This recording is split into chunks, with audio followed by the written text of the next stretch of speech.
One of my favorite movies growing up was the original Superman starring Christopher Reeves. Let's talk about The Fortress of Solitude. So I was born in '68, and the original Christopher Reeves Superman came out. It was perfect for our time. It was simple, it was heroic, and he was good. Easy, miss. I've got you. You've got me! Who's got you? The new superhero movies have gotten progressively darker over the years, both literally and in terms of the storyline. I understand. And it's really nice to see in this one a human Superman, one who's not invulnerable, one who makes mistakes, and one who can make fun of himself a bit too. What the hey, dude? I thought you destroyed the whole... It's a great casting choice for the new Superman. Stay. As an architect, one of the things that enters my mind as I'm watching any of these type of movies is I look at the architecture, and the Fortress of Solitude is iconic. That said, the Fortress of Solitude has remained fairly constant over the years, no matter who's directing. It's generated from one giant crystal that sprouts many others, and it's always got a bit of a cold cathedral-like quality to it. It's incredible. Not that it couldn't use a woman's touch, you know. So this one almost seemed a little more constructed in some ways. It also pivoted, which was really interesting, to face the sun. Why they wouldn't have just made it face the sun to begin with and left it that way, I don't know. Anywho, one other interesting tidbit about this movie is one of the cast was actually an old Rodwin architecture employee, a very early employee named Natasha Halevi. She came to us as a biology major, so she very quickly adapted and became one of our sustainability experts in-house. And she's done that in addition to being in a bunch of movies. So it was really fun to see her on screen, and a huge surprise today. So the whole concept of the Fortress of Solitude is that it is away from everything, which is so different from almost any other architecture that we create. So to a certain extent, the Fortress of Solitude is a metaphor for the home, the old adage of the person's home is their castle, and that it is your retreat from the world, it's your sanctuary, it's where you can control almost everything.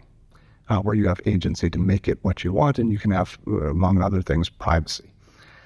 But to be honest, I'm not so sure that's a great metaphor, because the home, to me, is one that actually helps to connect you to community. To be sure, there are times when you do want an away place, and you do want your privacy. But in today's world, we have an abundance of solitude. The Fortress of Solitude we find in our phones, these little bubbles we wrap around ourselves and not look at the outside world.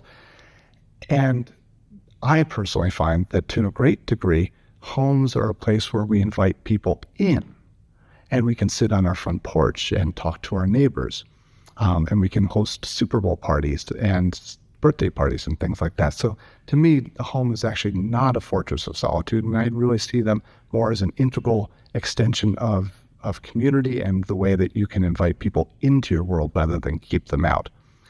We're also designing churches. We're designing 3 churches at the moment. And to be honest, that actually feels like a more appropriate corollary to the Fortress of Solitude.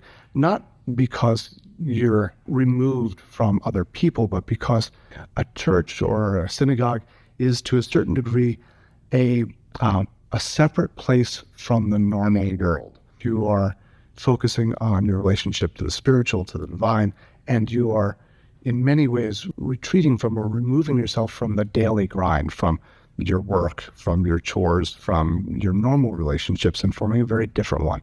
And also the architecture of a church is much more in alignment with what you see in the movies about the Fortress of Solitude, that it tends to be this very uplifted, very extraordinary architecture that is really just reaching up towards the heavens. And there's also a clarity to it and an expressiveness to it. Many churches reach up towards the heavens with these great architectural, bold extensions into the sky, flying buttresses and soaring towers and spires. All of these things have this heroic level of uplifting expression, which you actually do see in the Fortress of Solitude as well. So it's some form of combination in my mind of a home and a church. And that's, I think, Superman's Fortress of Solitude. So I'm curious, would you want your own Fortress of Solitude? And let me know what movie architecture you'd like me to tackle next. Should it be the Batcave or Luke's desert home on Tatooine from Star Wars? Let me know in the comments. Thanks.